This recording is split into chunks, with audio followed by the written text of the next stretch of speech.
No, está bien, pero lo de fondo del modelo es reducir el Estado a su mínima expresión, es desmontar las políticas sociales que tuvo Europa durante muchísimos años, es quitar todo respaldo a la pequeña y mediana empresa para favorecer totalmente la concentración económica, es reducir el poder de los sindicatos, eso es central actualmente. Y lo están haciendo, lo están logrando, digamos, porque en la medida que crean una tasa de desocupación altísimas en los países, eso desde ya que conspira. Lo monetario es importante en el esquema, yo no lo puedo discutir ahora por el tiempo y todo lo demás, pero es dentro de un modelo total. Entonces se me preguntó, o sea, Europa tiene la solución mirando al lado, no tiene que inventar nada del otro mundo. Pero no son los pueblos europeos los que tienen el control de la situación, no tienen nada que ver. O sea, es la Troika la que tiene el control de la situación, el Fondo Monetario, etcétera, con las élites cómplices de los países europeos, ya con los Berlusconi y con los Samaras, como el de Grecia, etcétera. Se me preguntó sobre el recambio generacional. Y sobre los políticos corruptos, etc. Yo creo profundamente en la educación. Para mí los seres humanos no están terminados nunca. Los seres humanos siempre pueden cambiar. Yo tengo profundas esperanzas en los seres humanos. Pero se necesita trabajar, abrir las alternativas, digamos. Estamos trabajando con el ministro Sileone y estoy armando un programa para la escuela secundaria. Para mejorar, hubo una pregunta la tuya sobre la escuela secundaria, para mejorar radicalmente la calidad de la secundaria. Entonces el programa está centrado en, provisoriamente le hemos puesto de nombre cómo comprender el mundo, en ayudar a los chicos de la secundaria a atar cabos, lo llamo yo, a ligar lo que hemos hecho en la noche de hoy, a ligar las cosas que pasan en el mundo. Porque todo, la tinelización conduce a fragmentarlas totalmente y a insensibilizarlos totalmente. Cuanto más Tinelli va a ser peor la posibilidad de comprender el mundo. Tinelli y todo lo que representa, digamos, los mensajes normales de las grandes audiencias, de los medios masivos, etc. Porque todo tiene el mismo valor y además porque lo frívolo es lo único que importa como valor y además es imposible comprender el mundo cuando todo está desconectado totalmente. Bueno, vamos a tratar en la escuela de recuperar, digamos, a nuestros estudiantes de ese mensaje fragmentizador totalmente de la realidad.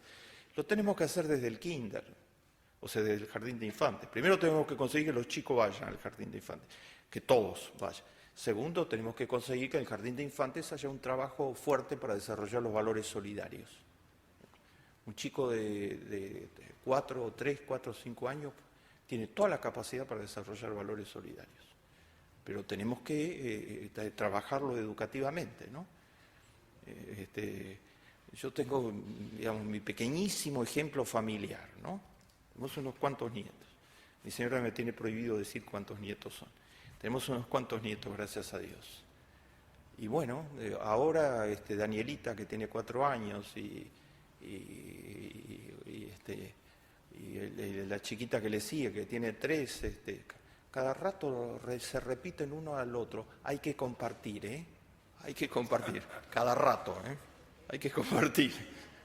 Se lo dicen a los compañeritos, a todo el mundo, etcétera, etcétera. No son ninguna excepción. O sea, si nosotros logramos internalizar desde el jardín la solidaridad, continuar en la primaria y en la secundaria con la solidaridad siempre y ayudando a comprender el mundo y demás. Bueno, ahí vamos a estar cambiando valores, vamos a estar haciendo recambio generacional. Me alentó muchísimo lo que vos me contaste en el camino y lo voy a contar en todos lados, ¿no? Hay una fundación, alguno de ustedes debe saber, yo no lo sabía. Alicia, sí, lo que me contó Alicia, sí. Hay una fundación que se llama la Fundación Sí. Están todos invitados a través de Alicia, ¿no? 500 personas, la gran mayoría de ellos jóvenes, que todas las noches recorren la ciudad de Buenos Aires para darle calor humano y apoyo concreto a los que viven en las calles de la ciudad. No están esperando que Macri algún día lo ponga como prioridad, que no va a suceder nunca, sino que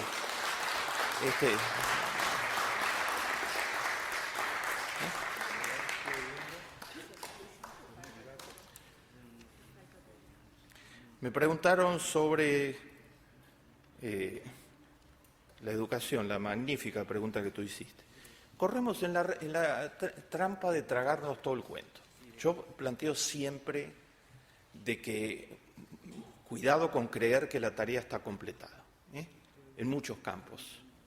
O sea, nos queda mucha pobreza, mucha cloaca, mucha agua potable y mucho por hacer en educación, ¿no? Pero concretamente yo conozco las cifras, detalladamente, ¿no? No las conoce el pueblo argentino. La tasa de deserción en secundaria ha bajado significativamente respecto a la que era hace 10 años atrás. El nivel de cobertura del secundario ha subido fenomenalmente. Ahora, sigue siendo muy alta la tasa de deserción en secundaria. Y mientras exista yo, estaré siempre señalándolo, ¿no? O sea, nos queda mucho, pero los avances han sido muy significativos. No, 40%. La tasa es el 40% actualmente. En México es el 60%, para que tengas una idea comparativa. En la Argentina era el 52-53%, es el 40%. Es muchísimo, pero bueno, estamos en la dirección correcta. Que 3 millones de chicos tengan la computadora personal, conectar igualdad, y que eso venga apoyado con una política educativa que introduce la computadora en el aula, desde ya que va a ser una diferencia sustancial. Del otro lado, una parte de la población se ha tragado el cuento completo de que somos el penúltimo en la prueba, ¿verdad?, en la prueba PISA. Yo tengo algunos comentarios para hacer sobre eso, no los quiero... Estoy contrariando totalmente la indicación de mi señora, además, que me dijo que tengo que ir a descansar, ¿no? Mañana doy otra conferencia, etc.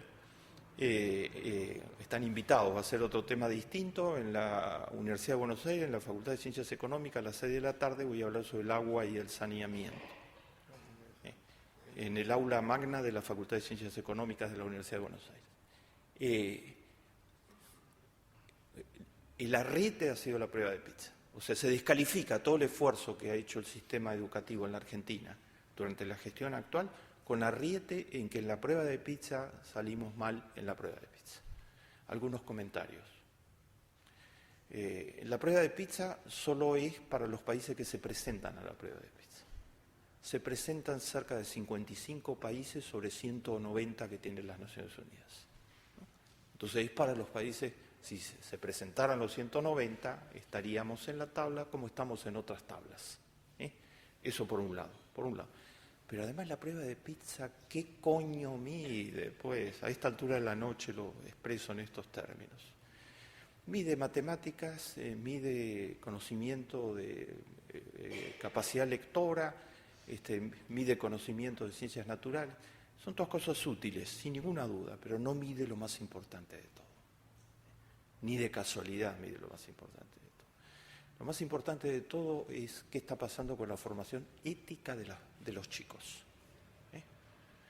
Porque los tipos que hicieron el fraude gigantesco de Lehman Brothers, el fraude gigantesco de Enron, algunas de las quiebras yo las cuento acá y doy todos los datos en detalle, eran número 1 en la prueba de PISA. Eran los mejores de su clase y los mejores de Harvard y del MIT. Yo lo cuento, estoy acá todos los detalles. Bueno, eso es un cuento que inventó Cavallo. Digamos, fue un alumno mediocre, pero digamos, es un cuento que él inventó y que le vende a la Argentina, no tiene nada que ver con la realidad. Fue un alumno mediocre, pero estuvo en Harvard, efectivamente. Nunca fue profesor de Harvard, eso es otro cuento que cuenta Cavallo que no tiene nada que ver con la realidad, etc. Pero, detalles. Estos eran los número 1, en serio, y eran criminales. O sea, lo único que les importaba era ganar dinero en escala masiva, no importa que hundieran a los Estados Unidos, a su empresa, los dueños, los gerentes de Enron, tiene 25 años de cárcel, uno de los mejores egresados del MBA de Harvard, Skilling se llama el sujeto. Le robó todos los fondos jubilatorios completos a todos los empleados de la empresa, además de robar 60.000 millones de dólares a los pequeños accionistas en los Estados Unidos. Se puede tener la mejor formación matemática y las mejores habilidades en la prueba de pizza y se puede ser una porquería de persona. La prueba de pizza no mide valores éticos. Nuestra preocupación con Alberto Sirioni y con Jimmy es cómo enseñamos valores éticos en la secundaria en Argentina. No como la prueba de pizza, sino cómo enseñamos valores éticos. Que va a ser la única garantía de que pueda haber una Argentina mejor, va a estar en ese lado. Entonces nos estamos tragando un cuento sobre la educación, hay que mejorarla desde ya, hay que hacer mucho más, pero está la historia oficial y está ahí la historia real. Me preguntaron las dos últimas preguntas, una pregunta sobre cuánto tiempo va a tardar toda la cosa, etc. Ni los profetas ni yo vaticinamos. Va a tardar el tiempo que tardemos nosotros en organizarnos y activar. Esa es la variable central. Cuanto más grupos Boedo y barrios del sur haya en la ciudad de Buenos Aires, cuanto más Daniel Filmus haya representándolos, digamos, y así sucesivamente va a tardar menos tiempo. Así que está claro, depende de nosotros. Me preguntaron sobre las estrategias. Bueno, un tema central es el del relato, como lo llamamos hoy en día, ¿no? Todos los días estamos confrontando una versión de la realidad, a veces es casi totalmente alocada, ¿no? Yo estoy acostumbrado a tomar este diario, por ejemplo, y como por mis responsabilidades en las Naciones Unidas, estoy en Nueva York sirviendo a las Naciones Unidas. Entonces, está el corresponsal de La Nación o de Clarín que mandan un cable, digamos. Y después está el que titula la noticia. Y si ustedes prestan un poco de atención, cada vez más los títulos no tienen que ver con el contenido de la noticia. Porque cada vez más los títulos son todos títulos para destruir al gobierno, pues, para destruir todo el modelo. Entonces no importa ya el contenido de la noticia, ni siquiera del propio corresponsal. Entonces, los otros días decía, por ejemplo, en el juicio de los fondos buitres, entonces la noticia decía que un think tank, digamos, un grupo, supuestamente un grupo de elaboración, etcétera, se reunió en Washington y que todos fueron implacables en condenar al gobierno argentino por cómo está manejando la negociación.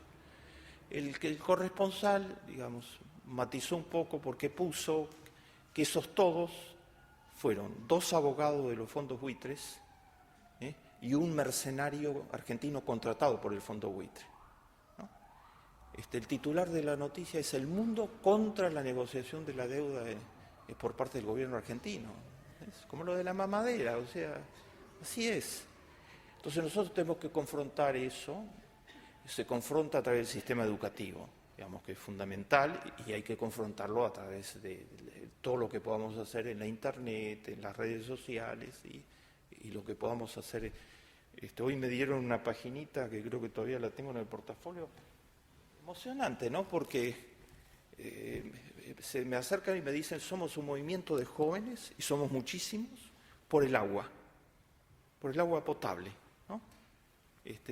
Trabajamos cerca de eso, nos sensibilizamos cerca de eso, y me entregaron esto. Ellos generaron una publicación propia que se llama Fuente. ¿Y qué pusieron en Fuente? Este es el primer boletín de Fuente, lo están repartiendo masivamente en todos lados, muy bien hecho, además muy bien diseñado y todo lo demás. Entonces, elecciones, que votamos todos, primarias abiertas, simultáneas, obligatorias, y bueno, me emocionaron porque ¿qué pusieron?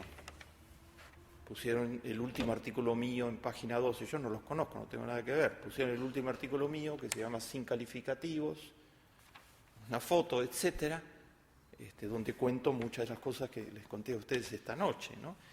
Bueno, nosotros tenemos que inventar nuestros medios, tenemos que dar la pelea, y ustedes no están solos, el Grupo Boedo no está solo, ¿no? Fuente, la Fundación Sí, hay un montón de gente que está empujando en la misma dirección. Y la última pregunta, vos me preguntaste sobre los orígenes de este modelo. Para mí, Lula, Cristina, Néstor, Tabaré Vázquez, Pepe Mujica, Correa, ¿cuáles son los orígenes de Evo, Chávez? ¿Cuáles son los orígenes? Yo los conozco personalmente, con la excepción de Evo, a todos los demás muy personalmente. ¿Cuáles son los orígenes? Me han consultado, digamos, muchos de ellos usan mis libros permanentemente, etc. Entonces, ¿cuáles son los orígenes? El pueblo, el pueblo. El Lula fue 3 veces candidato a presidente, ganó solo la 4ª vez. Las 3 veces anteriores el 1% lo derrotó. El 1% controla todos los medios importantes del Brasil, el día de hoy. O Globo, etcétera. Las grandes cadenas son anti-Lula feroces. Además tenían todos los argumentos. ¿Cómo un obrero que no terminó la escuela primaria iba a ser presidente del Brasil? ¿No? Tenían todos los argumentos servidos, digamos, otra que descalificar la prueba de pizza, la Argentina la prueba de pizza. ¿Cómo un indígena como Evo Morales iba a ser presidente de Bolivia, ¿no? Como un militarote, digamos, iba a ser presidente de Venezuela, que sabía ese militarote, etcétera. ¿Y por qué fueron presidentes? No fueron presidentes porque son hombres mágicos ni personas mágicas, ¿no? Recordemos que Néstor sacó el 22% de los votos, ¿no? O sea, el pueblo argentino se sintió representado, las políticas lo representaron y después Cristina sacó el 54% de los votos. Y en la 4ª oportunidad que Lula se presentó a las elecciones, el PT fue aprendiendo las lecciones, el Partido de los Trabajadores se fue organizando cada vez más y además el neoliberalismo fue mostrando cada vez más que no tiene nada que ofrecer, que era todo a favor del 1% en el Brasil. Y además Lula y Néstor, y cada uno de ellos son personas excepcionales y supieron traducir, supieron comunicarse con los ciudadanos, ¿no? Lula dijo el otro día acá, ¿no? Cuando inauguramos la universidad, recuerdan, una de las cosas que dijo Lula, fue el primer diploma que recibí en mi vida, fue el diploma de presidente del Brasil. Porque nunca recibió ningún diploma, ninguna índole, ¿no? Etcétera. Los pueblos. Yo estuve en Venezuela cuando Chávez fue objeto de un golpe pinochetista, digamos, ¿no? O sea, fue todo igual que Pinochet, todo igualito, además calcado de Pinochet.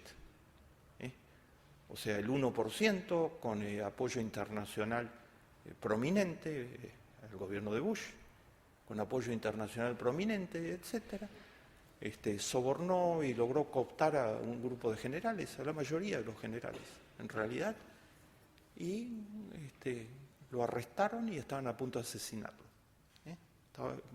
Fue por un tiempito muy corto. Yo estaba en Caracas en esa época. Pero no con la gravedad con que sucedió con Chávez. Ese día, en 24 horas, abolieron todos los cargos electos del país. Todos los cargos electos. De concejal de un municipio, abolidos. Dictaron una nueva constitución en un día.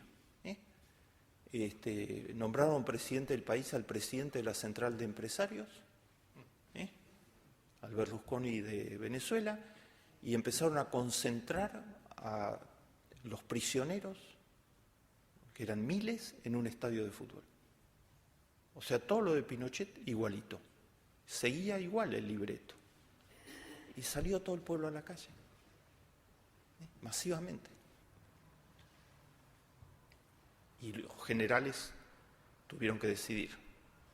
Algunos generales desde ya respaldaron el golpe y otros generales resolvieron de otra manera diferente. Pero además su margen de decisión estaba acotado porque Chávez tenía una popularidad excepcional en los oficiales jóvenes, porque él venía de allí, venía de la pobreza más absoluta, de una familia absolutamente humilde.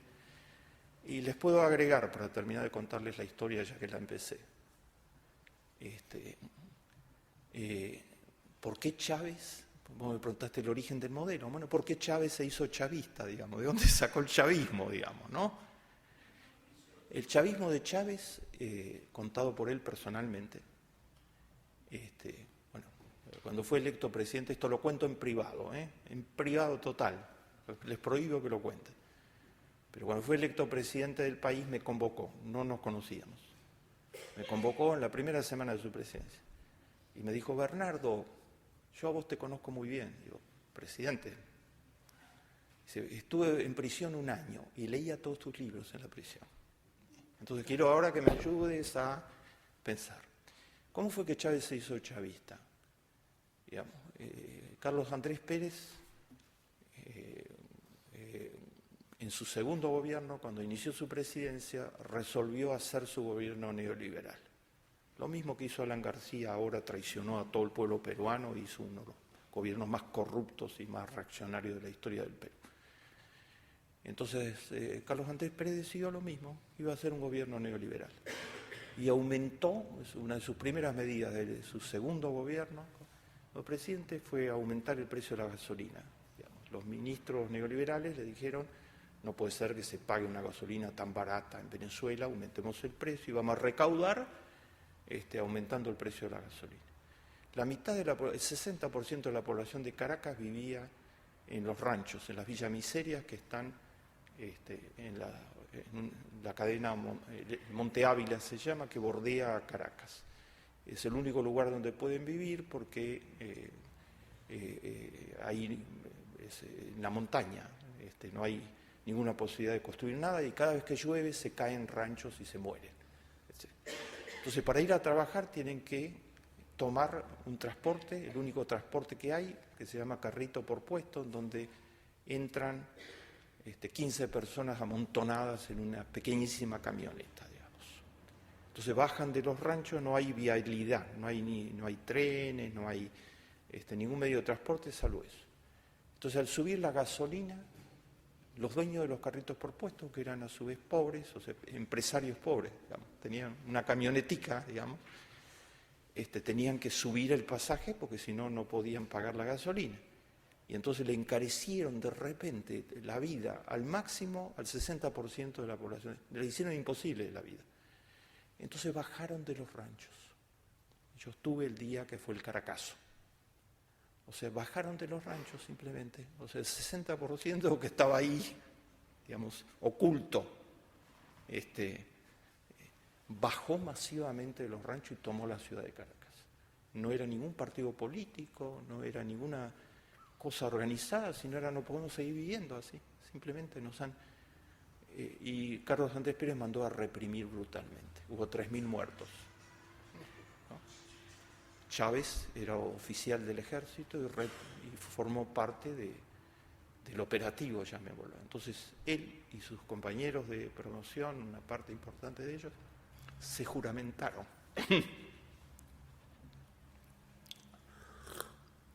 que nunca más reprimirían, ¿no? Que hasta ahí, digamos, que ellos no iban a ser los que... Y ahí nació la logia, digamos, de la que después surgieron todos los acontecimientos. Entonces yo diría: ¿de dónde viene el nuevo modelo? Viene del fracaso total del modelo anterior y viene del pueblo organizado. Muchas gracias. Seguimos.